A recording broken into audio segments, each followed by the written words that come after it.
Welcome, everybody, to our first Sunday at the Cedars of 2025. We're really excited to kick this off. We've got a lot of great stuff planned for not only tonight, but also uh, some future events coming in the spring. So, thank you all so much for being with us. If you don't know me, my name is Mackenzie. I'm the Associate Director of Camp. I've been at camp for over 2 decades now. And yeah, I'm really excited to be here with you guys and jump into some of the things that um, us at the Alumni Committee have really pieced together in terms of our history. Past couple of years, we've really, since the 100th documentary, really worked hard to start putting puzzle pieces together in our history that we may not have had the right documentation to prove, may have not had the right resources to access. But really, with a lot of the modernization of archives throughout Wisconsin, and getting access to those, we've been really able to piece together a lot of new things about camp. We've been able to access a lot of previous published works of books from over 100 years ago that speak about the property of camp and what it was used for. And so we're going to do a much more comprehensive review of the prehistory of camp before it became Red Arrow tonight and some of the cool things that we've found. We know the conventional history of camp. We know that um, it was an Indian village for several hundreds of years, and then it became Wright Lumber Company, and then it became Williams Resort, sat vacant for a couple of years, and then it created what we know today of as Red Arrow. But there's a lot that we didn't know in that history, right? In the Indian village, who were the chiefs? What was the dynamic like politically? What were the battles that took place there? Is there proof of any of that? And can we understand a little bit more of the role that they played in the greater narrative of natives in the state of Wisconsin?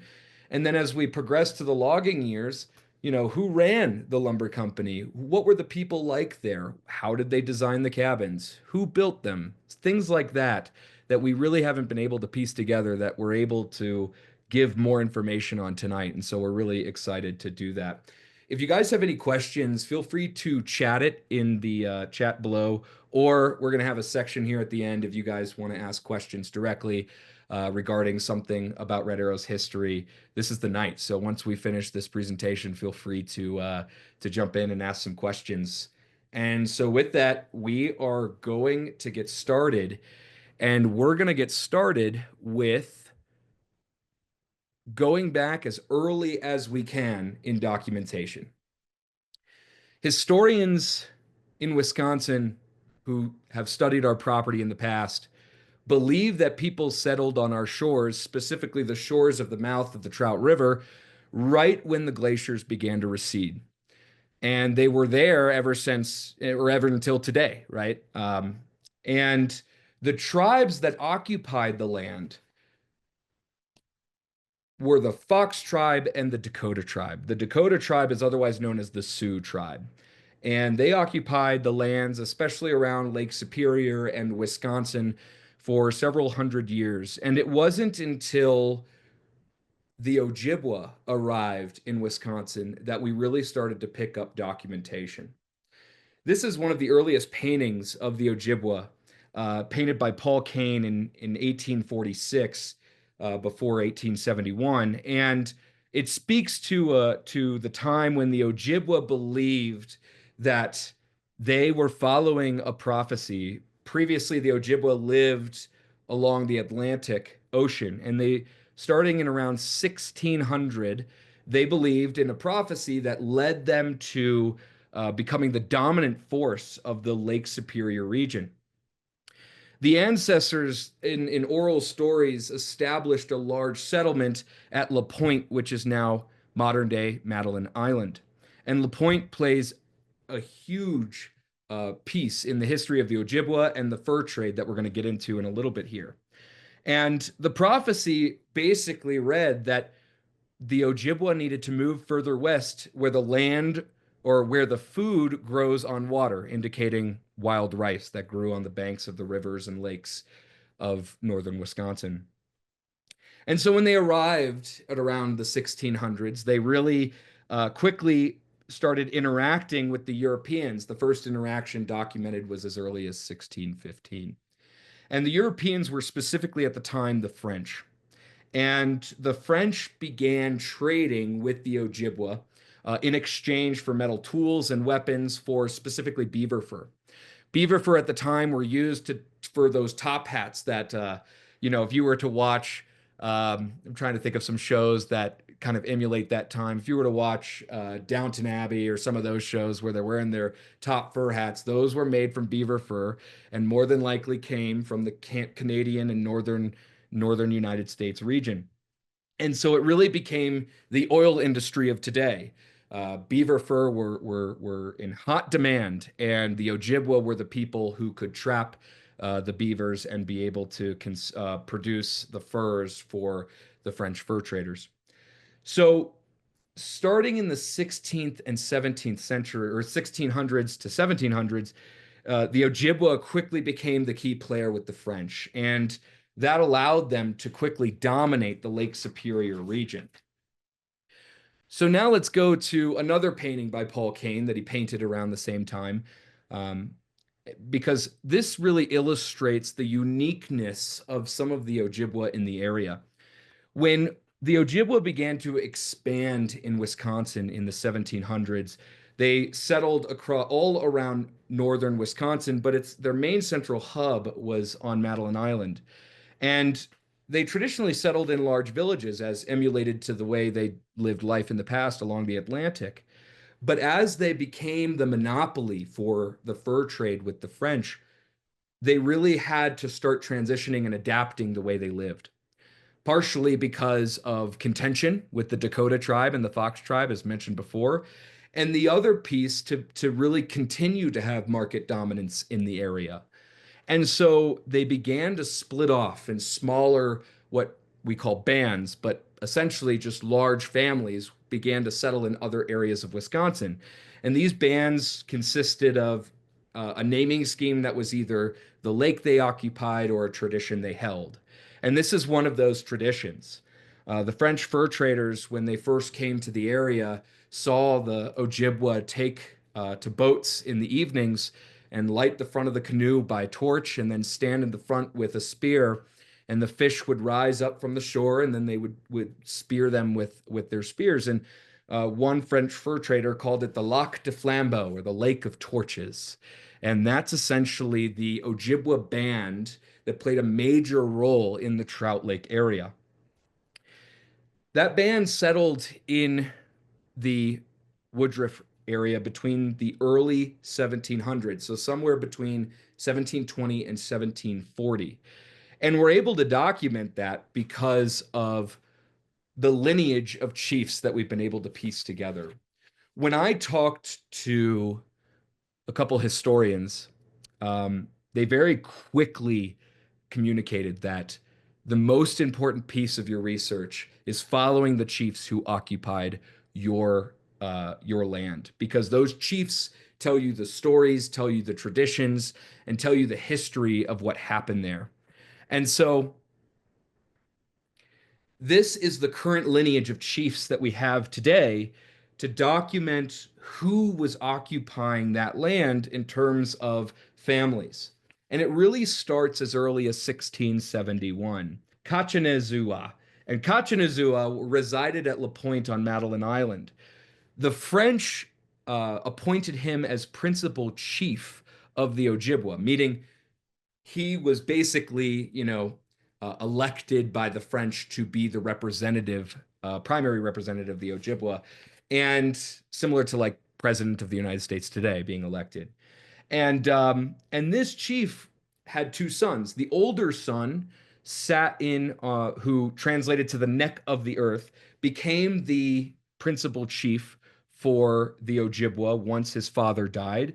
And the younger son, Shadowish, or translated to Bad Pelican, was tasked with pioneering the headwaters of the Wisconsin and the Wisconsin River region. Shadowish is the first documented chief of the Ojibwa on Trout Lake, and we believe he first arrived there between 1720 and 1740. In the oral history of the Ojibwa, they believed he had a more protracted stay on Trout Lake when he first arrived. meaning they wanted to settle somewhere else, but were unable to, and we're not sure why, but they stayed on Trout Lake for several decades until his son, Kishkamun, or translated to Sharpened Stone, moved a branch of that band to Flambeau Lake in the mid 1750s. Now, the band that moved to Flambeau Lake left a few members behind on Trout Lake, a few families behind on Trout Lake. And those families created a new band known as the Trout Lake Band. That band was established somewhere between the 1750s and 1760s. We have detailed documentation of two of the chiefs that played significant roles in the Trout Lake Band, both of which we're going to touch on in more detail later tonight. But to start out, just on an overview, the first one is called Loutard, which was French for the bustard, a bustard being a type of goose in Europe that almost got hunted to extinction at around this point. And he was believed to be the first Trout Lake band chief in the mid 18th century to the early 19th century.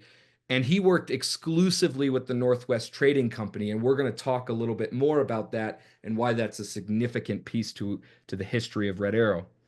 The other chief is Chief Conestino, and Chief Conestino played a major role in the negotiations of treaties with the United States government, and even found his work and his art playing a featured role in the White House as well as in Congress when they were negotiating treaties with the Wisconsin area.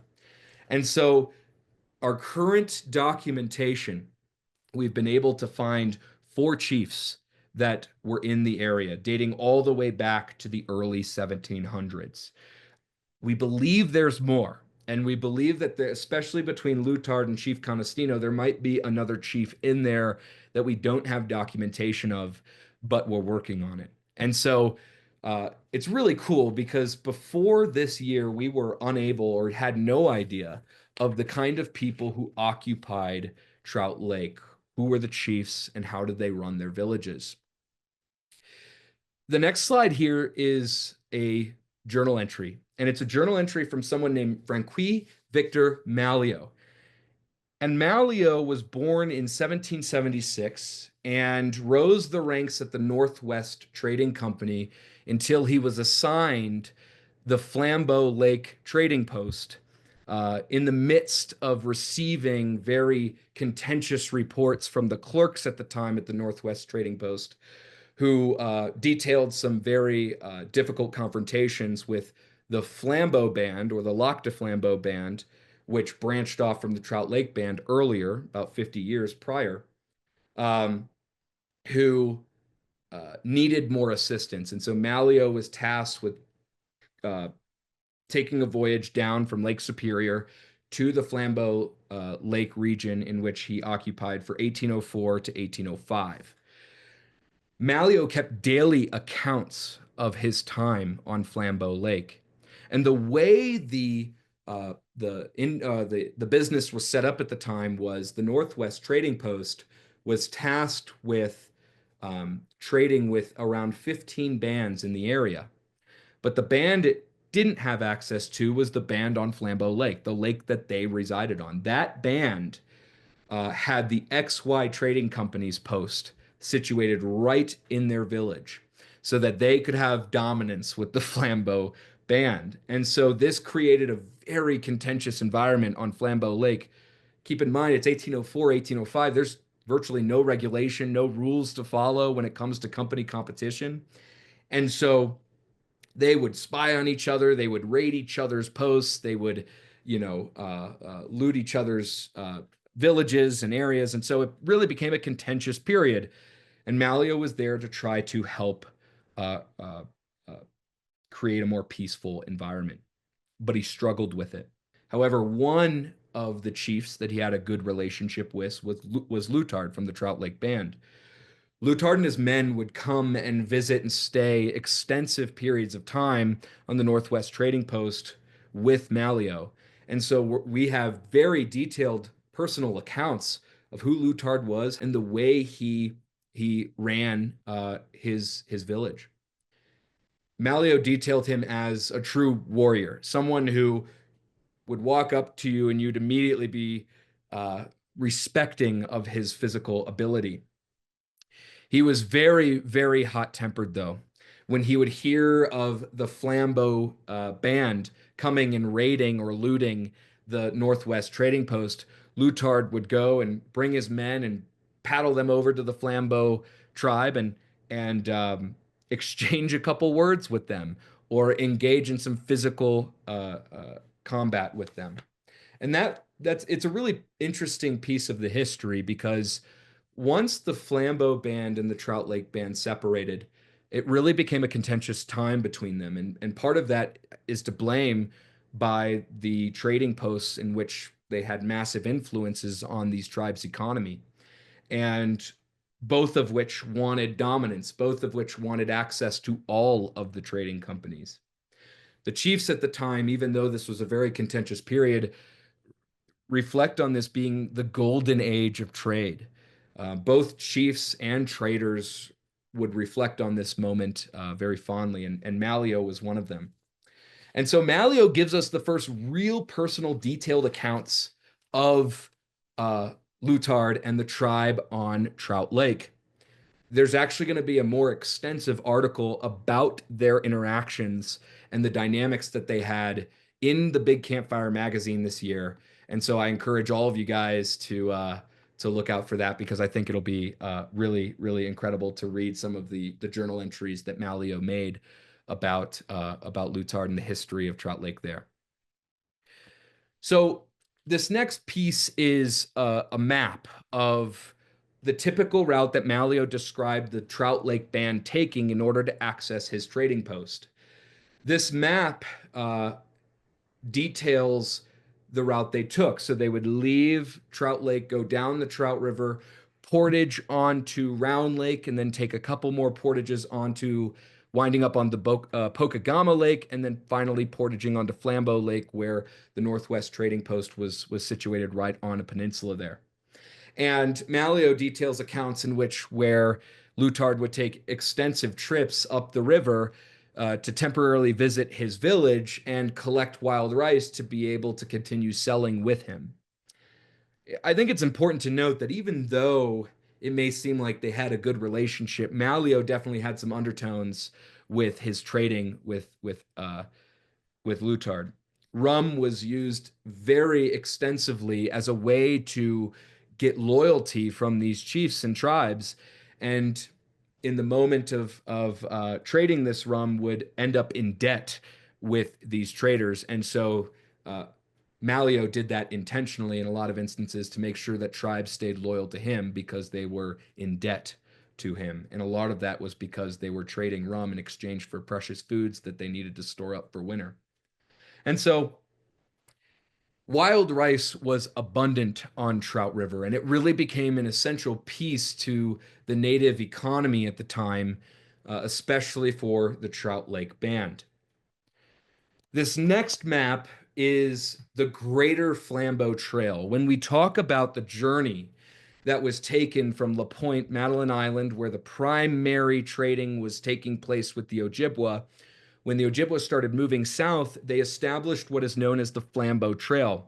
The Flambeau Trail starts on the Montreal River, which today makes up a lot of the border between the UP of Michigan and Wisconsin, and it ends at Long Lake.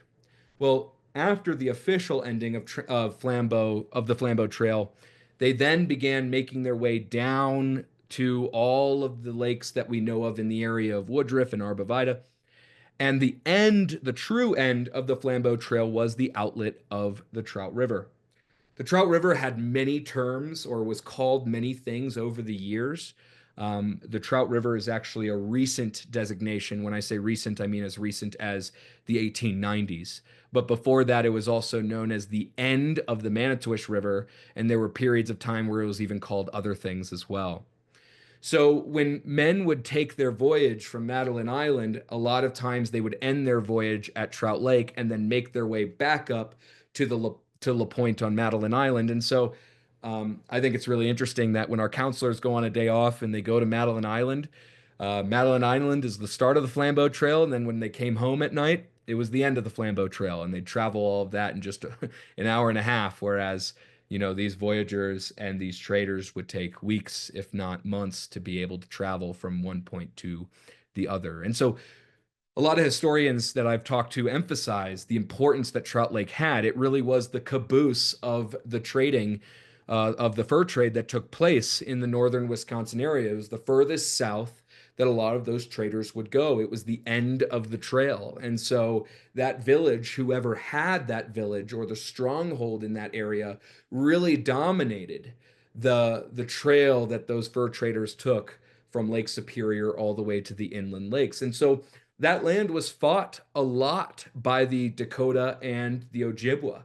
They're based off of some archaeology at camp. We can comfortably say that there were definitely more than 3 or 4 major battles that took place on our property. And a lot of that is because the projectile points or arrowheads that have been recovered at the time, based off the materials were used, span over 300 to 400 years of fighting on that property. And so it's really, really fascinating. A lot has been recovered at RAC over the years, and one of which, and the most significant one that I think is most interesting, are these two brass axes. These were actually found right near what is the present day director's cabin, or Bob and Sue's, and uh, situated really close to what was the old Hudson Bay Trading Post. We're going to talk a lot more about that Hudson Bay Trading Post very soon here. But these brass 2 axe heads, you can see there's an insignia on it, and that insignia indicates that these were from the British regime.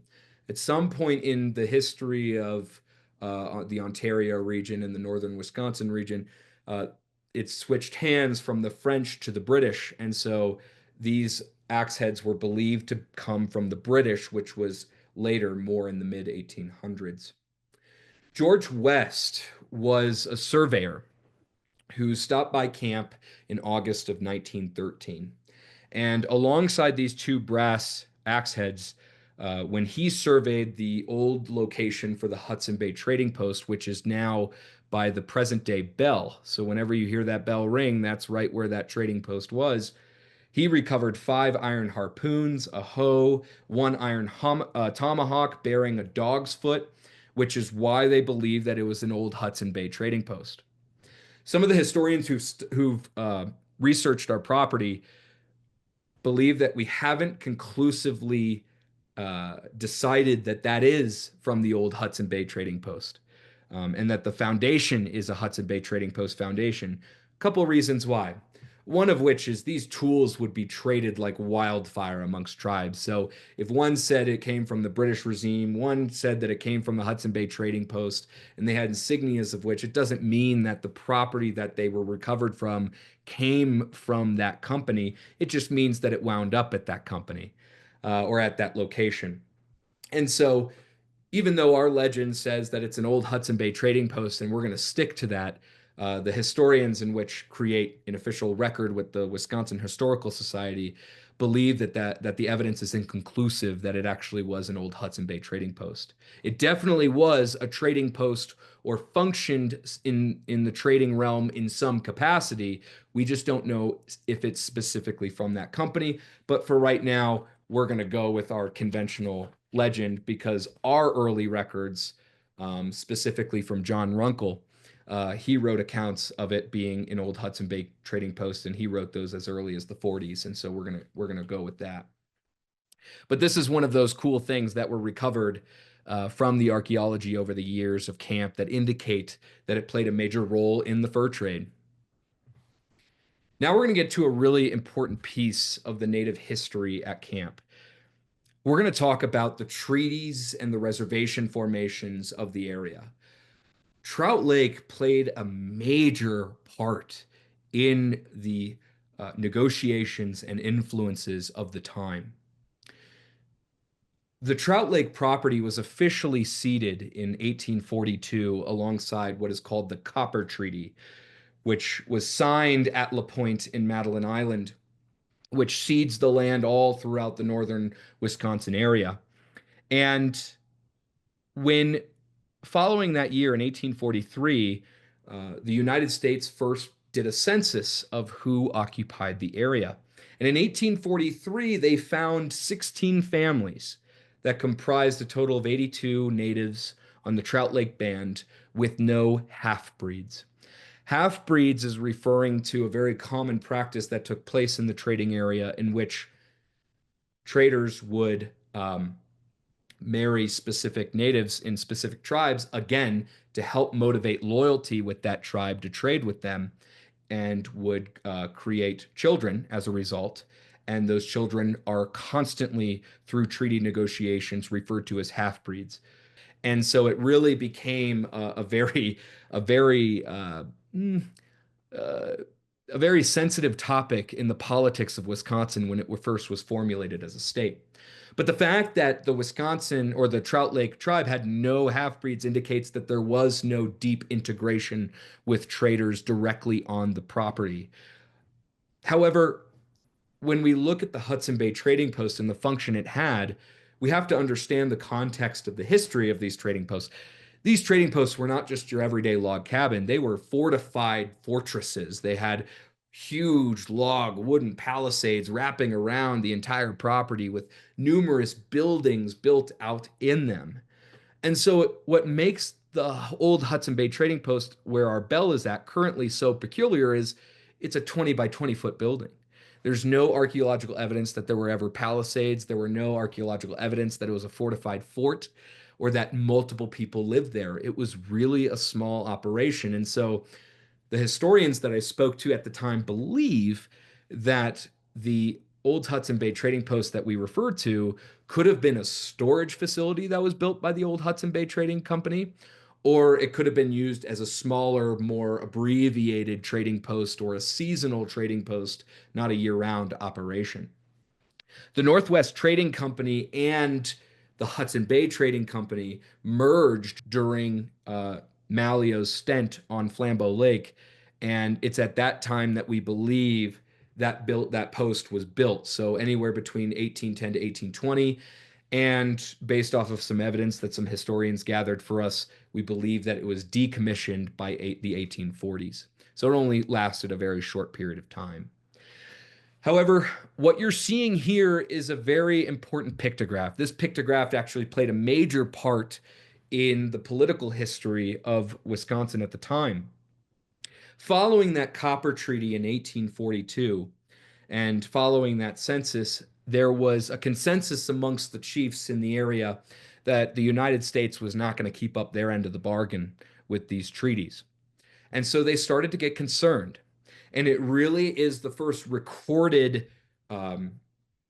really first recorded group effort of these chiefs to try to defend their rights and to try to maintain land as best as they could.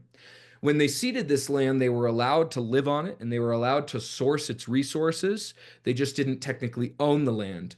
But in fears of what they had heard from other tribes and other areas of the United States being forced off of their land, they were fearing that that would happen with them, especially in politics of the day during the Manifest Destiny time period. And so they bound together and they decided we're going to take a visit to Washington. And so all the chiefs in the area came together, and there were rumors that people were going to soil their journey to the United States or interfere with their journey to the United States. So they actually went around to all the tribes and selected the top 6 or 7 chiefs with a couple of helpful aides to come down to Washington, D.C. to make their direct appeal. And so for the rest of the chiefs that helped advocate or help organize this, they decided to create pictographs on birch bark that would be presented to Congress and the President of the United States at the time to show the long lineage of chiefs and special figures of each band in the area. This is one of those pictographs from the people on Trout Lake, Conestino and his tribe. And in that lineage, we have the book that this was redesigned for or retraced and published shortly after their visit to Washington. However, in that book, it doesn't indicate who these images speak to, but every single animal is speaking to a different major important figure of Conestino's band on Trout Lake. This visit to Congress made waves throughout the United States. It was highly published, highly controversial. Controversial in the sense that people were generally split. There were people who felt really bad that the United States was taking this land. And then there were people who felt like this was all just a big political stunt for sympathy for the Ojibwa in the area. Uh, Congress and the President of the United States, they had a direct appeal to the President of the United States in the White House, showed him these pictographs. It generally had no effect. And ultimately, the proposal that the Ojibwa proposed to Congress was to establish a 4-mile reservation on the south shores of Trout Lake, along with Flambeau and all of the other lakes that they occupied. Of course, if you know Wisconsin's history, especially in the Northwoods, ultimately only one reservation was allowed, and it was the Flambeau Reservation, and their ask for a reservation on Trout Lake was denied.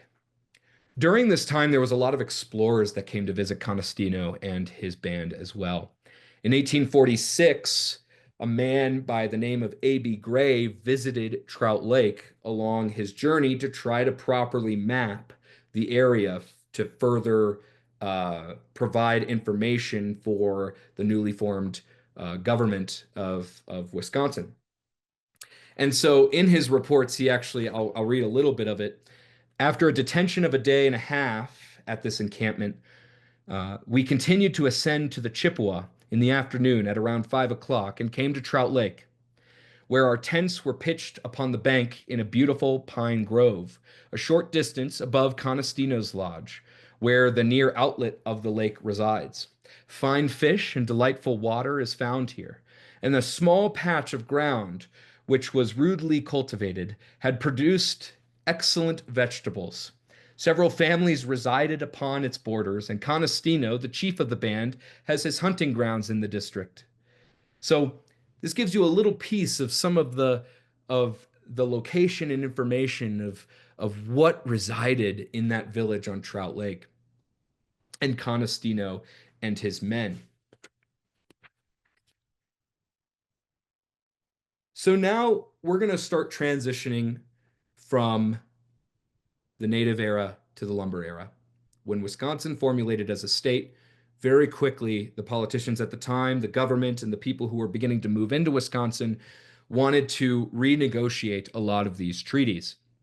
And so very quickly and eventually it became a new agreement in which all of the natives in the area would circulate around the Flambeau Reservation or the Lac de Flambeau Reservation. And we really came up against a wall at this point in our research because there's still documentation of the village being there up until 1898. However, when we started to research and try to find out more information on when the Wright Lumber Company came into play, we really came up against a wall. We checked census data. We checked company data. We went to the Historical Society in Merle and asked them for any information. We asked the Manitowish Waters Historical Society for any information, and no one could come up with information on the Wright Lumber Company. Well, and that's partially because it's the wrong name. This is a plat book, what you're seeing right now, and this plat book was published every single year. One of the historians quoted, I love this quote that he said that land changed like chips in a poker match at this time, and land was bought and sold all the time in this region.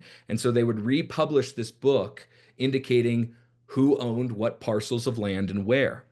And it wasn't until we started going through these books year by year that we found that in 1897, someone by the name of H.W. Wright purchased 400 acres of land, which is the land you see highlighted in red there, for $3,450. I don't know if any of you guys know the real estate on the shorelines of Trout Lake and Diamond Lake, but it's a little bit more than $3,400. But this man, H.W. Wright, purchased this 400-acre land, as well as some other pieces and plots of land on North Trout, for very, very cheap money. And so this began our search to understand who is this person. He maintained control of this land until about 1913. So, who is this man? Well, since we got a first initial, a middle initial, and a last name, we were able to start doing some research. And we found out that the man is named Henry Williams Wright. Henry Williams Wright established the H.W. Wright Lumber Company in 1883. He was a Civil War veteran. He served on the 7th Missouri Cavalry and played major roles in several battles throughout the United States at the time. Following the war, he went into business where he specialized in manufacturing sashes, blinds, and doors with the Mammoth Sawmill in Wisconsin. And then he went into business creating a company with a business partner for logging, which inevitably failed. And then he said, you know what, I'm going to make my own logging company. And that's when he established the H.W. Wright Logging Company in 1883. He started surveying land up in the Northwoods, and what he would do is buy large plots of land. He would source the wood through log drives or river drives and railroads, bring that source material, those large red pines or Norwood pines, down to Merle, Wisconsin, where his company would manufacture them into doors, sashes, and blinds. So he took what he learned in the business of doors, sashes, and blinds, and he basically made an all-encompassing business. One where the company would source the wood and sell it directly to consumers in the form of product. Something that a lot of lumber companies at the time were not practicing. This was really a new frontier. At their peak of operation, they were logging over 18 million square feet of lumber in a single year. They were one of the first companies to introduce year-round logging. So previously, before this, they would only do winter logging because of the snow. The snow could easily transport through sleigh large Norwood pines. But once they began to introduce the railroad in the area, they were able to start to do more year-round logging. And so H.W. Wright, Henry Wright, was one of the first to introduce this to the area. And it wasn't until around 1897 that he purchased this plot, as well as a plot on North Trout and a plot on Little John Lake. Accompanying his plan, he also, when he first came up there, arrived by rail on Plum Lake. He traveled by horseback or through a horse-drawn carriage to the Trout Lake area, and he and his sons, he had two sons, he and his sons fell in love with Trout Lake. And so they decided a part of their operation would be constructing a rail line that would branch off from Plum Lake and go all the way up to South Trout Lake. So not only are they going to start constructing logging camps, but they're also going to help construct the railroad alongside the Milwaukee Road Company to to allow them to do a log drive from North Trout Lake over to the railroad, load them on rail, and then bring them down to Merle, Wisconsin. Which brings us to this map right here. This map is from 1898, and it really is the first time we see what Wright's plans were. You can see there highlighted in red on North Trout, Wright's camp. That is where the present day Campo Fiestas / camping, public camping grounds on North Trout resides. That was one of his camps. You can also see on the bottom uh, the other Wright's camp on Little John Lake. But then in the middle there, right where camp's property is, you can see it says Wright's Cottage, not camp.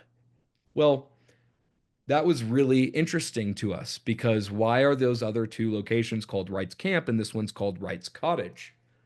Well, it wasn't until we found this title, Wright's Cottage, that opened up a massive, massive treasure trove for us in the archives of the Merle Times in the late 1800s. We would check these databases of archives for newspapers for months and months and months trying to find information, but it wasn't until we started pulling up information on H.W. Wright that we saw this referenced a lot. Wright's cottage, Wright's cottage, Wright's cottage. There's hundreds of articles written in the late 1800s about Wright's cottage. It played a major role in Wisconsin's geopolitical and high society culture. There's so much talking about Wright's cottage that we're really only going to scratch the surface tonight because there's so many events and things that took place there that we're still combing through it. And we've been combing through it for the past several months. So, what is Wright's cottage? Well, he, Henry Wright's plan was to establish a north camp, a south camp, and then have a center base that he could oversee all of the logistics, planning, and operations of the logging company. So he decided to build a headquarters, and that headquarters is what we know of today as Red Arrow Camp. It served a couple different purposes. It allowed proper housing for officers and partners of the H.W. Wright Lumber Company, as well as people who were in charge of the operations.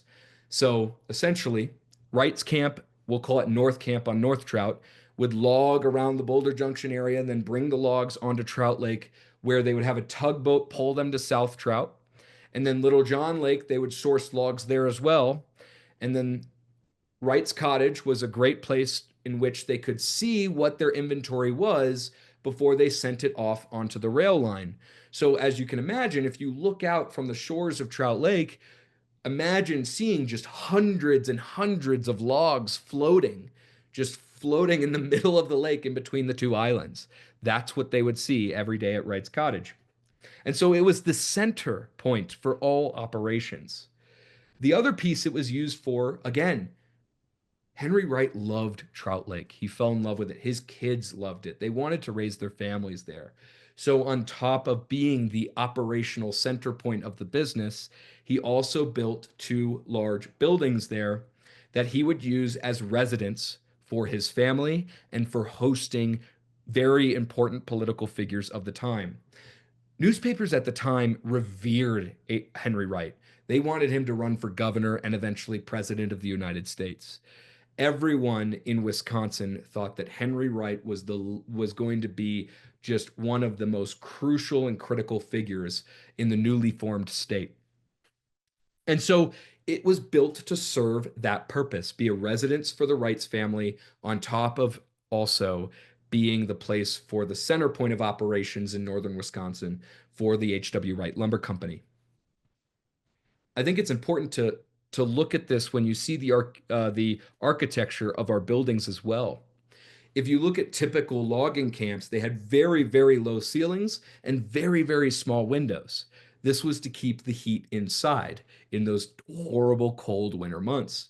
However, if you look at the design and the architecture of the mess hall, the rec hall, the infirmary, cabin B, cabin F, those buildings that have been there since the beginning, the roofs are far larger than what used to be the typical roof design for these logging camps. The windows are far larger than what they used to be for the typical logging camps.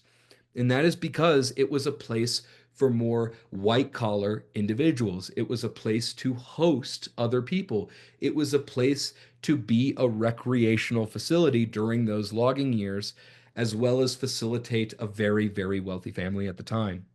And so the Wright family, one of the most influential families in the Wisconsin at the time, would reside most of the year, especially his older son James Wright, who was in charge of the operation of the Wrights logging operation in the area, would spend most of their year there on Trout Lake on our property, in our rec hall, and in our mess hall.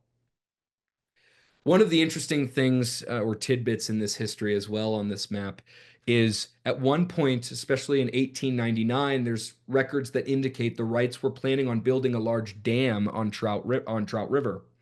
However, I don't know, I'm sure many of you have paddled Trout River. There's no evidence of a dam.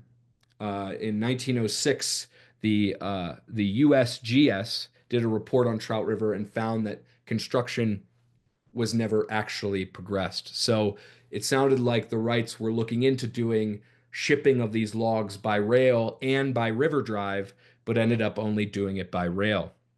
Part of that could be because tragedy struck the family very, very quickly into their stay at Trout Lake. This is H.W. Wright. When we talk about Red Arrow's history in logging, this man played a crucial piece of it all. This is Henry W. Wright. Um, he was a large man. People, again, in the papers revered him as kind and funny and uplifting and just an overall incredibly nice guy. It was rumored that he allowed the village that resided, the native village that resided from the Trout Lake Band, he allowed them to reside on the Trout River, right on the mouth of the Trout River until the 1900s, long after everyone else kicked out the natives from their lands and put them on the reservation. Because H.W. Wright probably actually employed some of those natives in his logging operation. They probably worked the grounds and they probably built the cabins.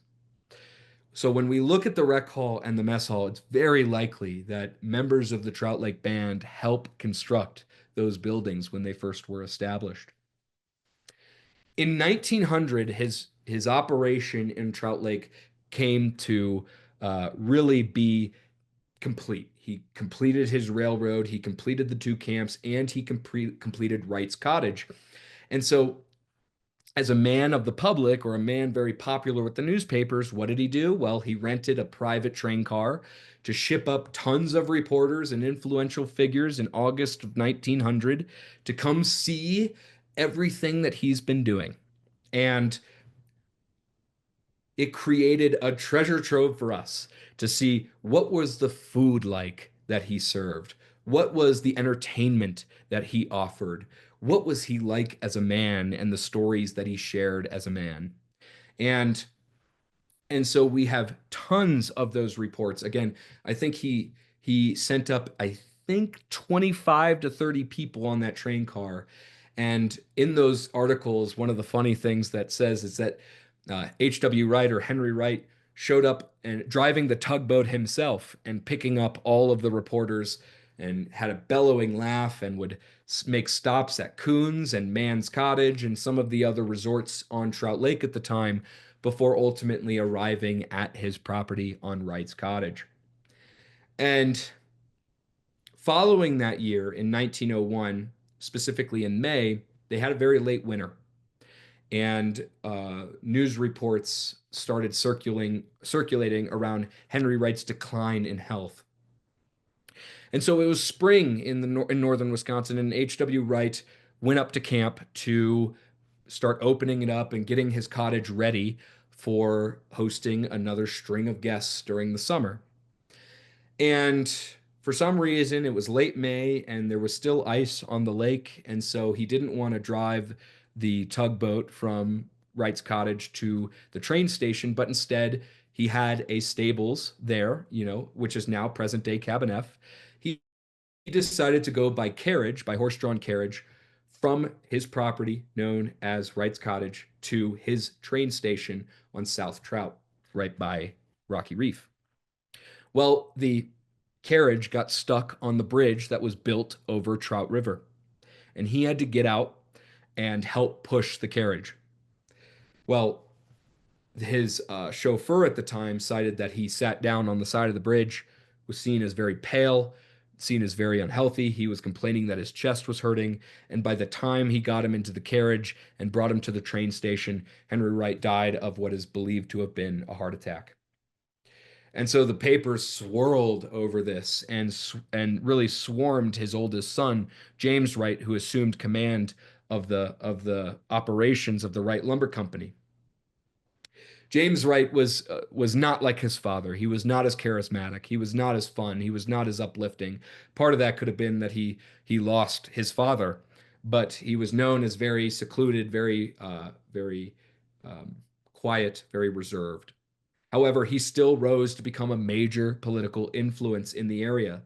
At one point, again, believed to have wanted to run for governor of Wisconsin.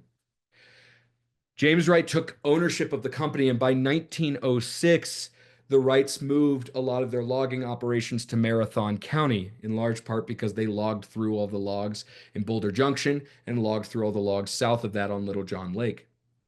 There are people who report around this time that if you stopped at the Boulder Junction station, you could see Trout Lake from Boulder Junction because there was absolutely no trees. And so once he moved the logging operations to Marathon County in 1906, his family still used the property because they loved Trout Lake so much. They used the property to still host big events, family and guests, but moved a lot of their operations and the actual logging to Marathon County. Henry Wright's wife, especially Caroline, who was now a widow, particularly loved spending time in Wright's cottage because of the memories it had and the good times that they had when Henry Wright was alive. Many of you have seen this photo before, but now with this context, and now having access to Henry Wright's personal archives, we can confirm that this is Williams Resort, but Williams Resort was called Williams Resort in honor of Henry Williams Wright. And it was a resort just for the Wrights family. In this photo are members of the Wrights family and their friends.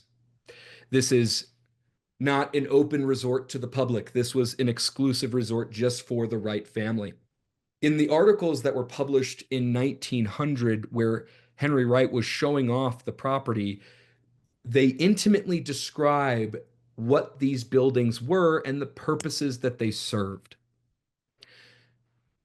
The rec hall was the epicenter of everything. It had a wraparound porch on 3 sides, hammocks stringing around it. But when you walked inside, it had a loft above it, which many of you know in Runk's detailed accounts of the history of camp. He detailed the fact that cookies would stay up on that loft. And this cabin also had some bedrooms. And the bedrooms were built where the modern day stage is at Red Arrow. The mess hall was served as the mess house at the time. And the mess houses were one big large room with lined tables, very much like how our mess hall is today. And around 1906 to 1907, we believe that the purposes of these buildings switched, in which the rec hall became the mess house and the mess hall became the bunkhouse. However, they were first purposed as their original intention of the rec hall being the place where they lived and slept, and the mess hall being the place where they ate. The members in this photo are members of the Wright family. The one sitting down after looking at photos and confirming with some historians through email, the man sitting down there on the far left with the big dog, we believe that is James Wright himself. The older lady sitting to the right of him, we believe, is Caroline Wright. And again, that's for looking through photos and also consulting some of the historians. We believe that those are members of the Wright family. Tragedy seemed to always follow this family. After 1906, the family would use this as a resort until about 1911. In 1911, in the peak of James Wright's career, he died abruptly of typhoid fever. Following that, in 1912, Caroline, Henry Wright's wife, passed away as well. Following 1912, we believe that the property was inherited by a man named J.J. Wright. Either he's the son of James Wright, or he is a cousin or relative of the Wright family. George West, the man we mentioned earlier who surveyed the Hudson Bay Trading Post in 1913, went to the property and it was considered deserted. No one was using it. No one was occupying it. It was not functioning as any sort of resort or any sort of logging operation. It was empty. And George Wright mentions that he was in communication with a man named J.J. Wright, before visiting the grounds, who gave him details of purposes of certain buildings, as well as some of the remains of the Indian villages at the time. Like I said, we are still just at the very beginning of these people's lives and the Wright family and the influence they had on the state of Wisconsin. Um, Unfortunately, a lot of the information about the Wrights family is not publicly available. We're working with partnering with some of the historical societies to get access and more access to some of the written records from Henry Wright and his son James so that we can have more intimate details about it. However, the public record of newspapers are available, and we've been able to piece together a timeline of even going down to weekend visits and who would come with them and the people around them and the friends and the family that they had associated around them. So we're chasing down all of those to see the kind of people that the Wright family interacted with on these very cabins in these very buildings.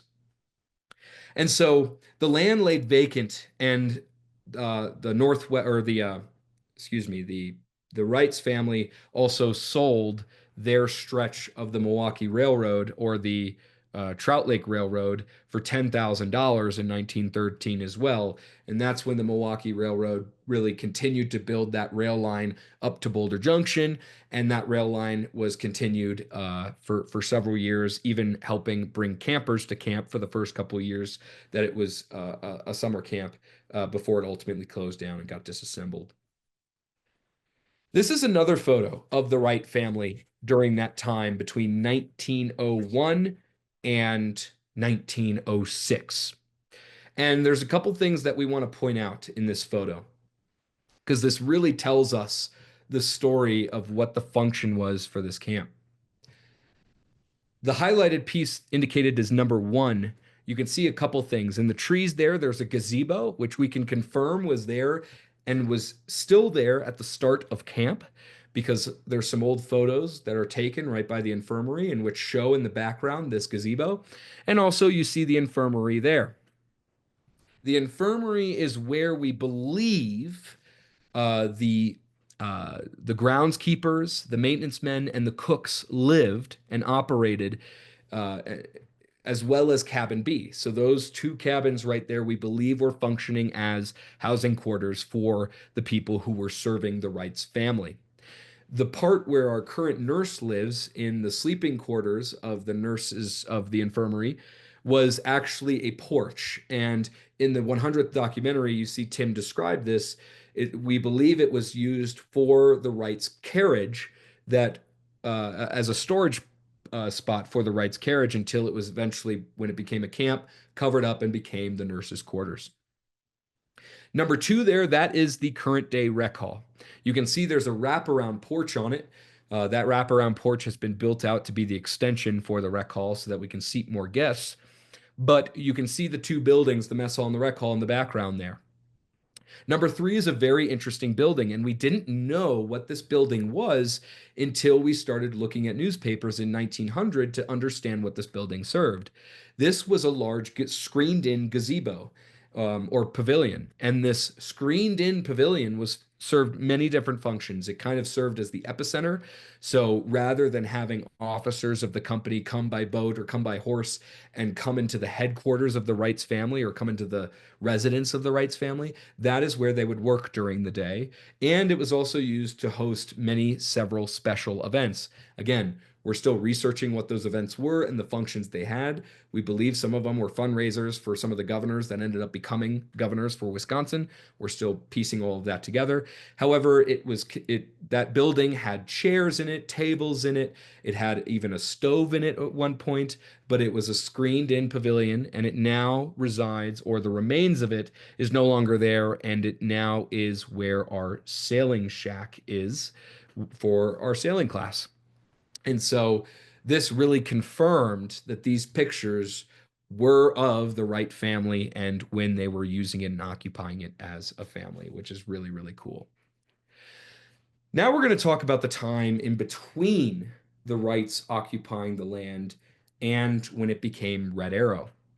We're going to touch on it or summarize it tonight because there's actually a more detailed article in Big Campfire this year that talks about this story, about what it was like in between the land being the logging operation and the residence of the Wrights and becoming what is today Red Arrow Camp.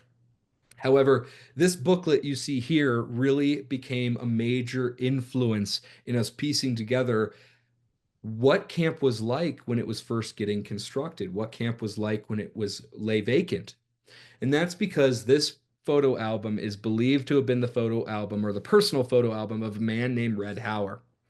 If you know the conventional history of Red Arrow, you know that Red Hauer was the cook and maintenance man for Red Arrow up until after World War II. Red Hauer was also a Civil War vet, but at the time of the Wrights, he was still fairly young in his 20s. And Red Hauer started keeping a personal photo album of his time on Trout Lake and the surrounding logging years following the Wrights leaving the property. Red Hauer used to work for the Wright family on the property as a cook and a maintenance guy. He served the same role he served for the Wright family for Red Arrow later on. But when the Wrights uh, uh, deserted the property, Red Hauer moved to working to different points on Trout Lake. He loved Trout Lake. He wanted to stay on Trout Lake. And so what he ended up doing was working at some of the forest reserves that were starting to pop up on Trout Lake, much of which we're still researching, and we will come out with new history on that in the coming year. Because again, Red Arrow and the Trout Lake area played a major role in that. Um, and so he served as the maintenance man or the cook. We're not totally sure for some of those forest reserves until Raz was looking for properties up north and he purchased the Red Arrow grounds and he loved them and he thought they were great. And he went to go pick up his mail at the Trout Lake station. And sitting at the end of the bar was none other than Red Hauer. They started they started talking, and very quickly, Red Hauer agreed sight on scene that he would then start working for Red Arrow and return to the property again as the maintenance man and cook. It was around that time that the first photos of this photo album were taken. And we know that because on the back of the photos are inscriptions of the dates and times and what was going on in those photos. A lot of these photos will be published in Big Campfire magazine this year, but we're going to walk through a couple of them. The first one is this one. This is Red Hauer himself, standing in front of what is now present day Chateau. We don't know exactly when Chateau was built. However, we do believe that Red Hauer was a year-round resident of Red Arrow for several years before finally retiring. And as you can see, it is winter in this photo, and he would spend his winters fixing up camp and preparing it for the summer. This photo is another photo of Red Hauer. This one was found in the program office of camp, and you can see it's the very early years of camp. It is a young Red Hauer with some friends in the off season during camp. We believe it was in the spring, based off of some of the indications in this photo, considering that the snow has melted or has parts of it has melted. However, there is still a sleigh on the ground, and the little girl on the far right is dressed and bundled up for the cold. This photo was discovered in the program office, like I said, and it is another picture of young Red Hauer that we believe originated from this book as well, because the printing and the company that printed it coincide with the photos that actually appeared in that journal. This is another interesting photo that came from that journal or came from that notebook. This is the rec hall from the side view back when it had the porch. And this photo was taken in the winter of 1919 when Raz brought up a couple of his friends to come help him with building his summer camp. And this photo gives us a great glimpse into what that rec hall looked like in a more up close view and what that porch used to look like when it used to reside on the rec hall. Uh, Moving on to the next photo. This is another one that really is a great illustration of camp from the lake at the time and what the shoreline used to look like. You can see there's a flat little area in front of the rec hall and mess hall where the remains of the Hudson Bay Trading Post was still through records or still through written record was very prominent when you would walk over it. You knew you were walking over it. You could see the foundation. However, if you go to the bell now, you don't really see the outline of the foundation anymore because of years of erosion and people walking over it. But that is the mess hall on the left and the rec hall on the right in the winter of 1919 before camp actually became Red Arrow. And finally, I wanted to end tonight on this photo. This is a really, really cool photo in the spring of 1920 of young 27-year-old Raz standing in the front there, greeting some guests who drove by. Back in the day, Red Arrow had offered gas to several buggies at the time, and this was the entrance of camp between what is now Cabin F and Cabin E, and you could see the remnants of what used to be the burned down cabin that burned down because of the football camp. And there's more information on that in the documentary that when Tim did a tour of Red Arrow. But that is the old cabin back there in the background. Raz in the front as a young 27-year-old man. Another thing to keep in mind was when Raz purchased the property, he was 28 years old.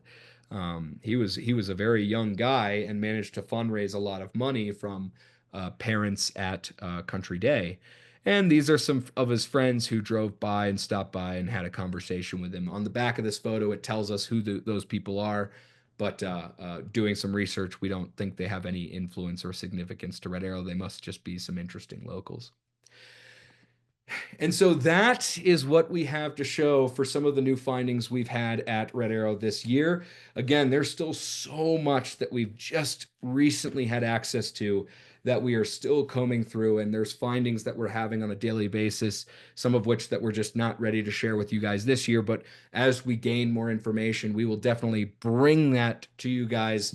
But it has now come to the point in time where if you have a question, anything related to Red Arrow's history, now is the time to ask it because we have a lot of that information here with us now. Wade asked, why do you think that it was the Courtney Wright for so long, referring to the name Courtney Wright Lumber Company? I'm not sure. I'm looking in newspapers and stuff to see if there's a correlation. Maybe someone was named Courtney Wright. Maybe someone had an affiliation with someone named Courtney, but we're trying to figure out why it was Courtney Wright for so long. I will say that one of the things, I do have some of the written records from Runk and Red, and Runk at one point typed him up on typewriter in 1955, just all the history he knew. And one of the things I can safely say is Runk and Wenz and Red would sometimes take liberties in the history to make it more flashy and interesting. And so who knows? Maybe Courtney was someone they knew and they just wanted to merge the names together. I don't know, but we're still looking into that, Wade, and we're going to figure that out because I really want to find out when we started calling it Courtney Wright. Are there plans to share history with campers at any point during the summer season, especially the Indigenous history? Yes, actually, first off, we've actually sourced and recovered some of the projectile points or arrowheads that were recovered on the property. I actually have those in my possession, as well as we want to, and are in talks about looking at the walls of the rec hall and see if we can implement some of the native history into camp because camp played such a huge role in the fur trade, and it's such a part of our history that we've been neglectful of for the past 100 years that we really want to bring back into camp. So, Wade, that's in the works, and we're planning on bringing that to the campers and educating them on that as well. Um, I always thought Trout Lake Band lived on the lake only in the summer. How did you learn they lived year round? So that history is actually really interesting. So it was primarily a seasonal camp, and most of the time throughout its history, it was a seasonal camp. However, at one point, it did turn into a year-round camp shortly after uh, uh, Kishkamun moved his band to to Flambeau Lake, and the Trout Lake Band started racking up debts with some of their fur traders. At that point, the seasonal village no longer became a seasonal village and it temporarily became a year-round camp. And then we believe at some point it went back to becoming a seasonal village later on, because by 1840 it was referenced as a seasonal village again. But there was a period of time there where they lived year round, and I think it's part of that is because of the debts that they accrued with some of the trading companies. So it's really interesting. It served many different purposes, and there's a lot more about that we're still uncovering. So we'll be sure to inform you guys on that as it comes. Yep. And we will, again, in Big Campfire this season, we have a lot of great articles that really give some of the details that you see here, and further tells the story of some of the interactions of the fur trade and the logging years. And so that information will be coming in this year's Big Campfire, which will be mailed to you. If you didn't get last year's Big Campfire, go to our website. There's a section on our website where you can update your mailing address so that we get you your Big Campfire this year, because this year we've really expanded it and brought in more history of camp in there. So thank you guys so much for coming. Really hope you guys appreciated it. And we will see you guys here at Sunday at the Cedars sometime soon. Hopefully we see you guys up north for Counselor Stunt Night or for all of the events towards the end.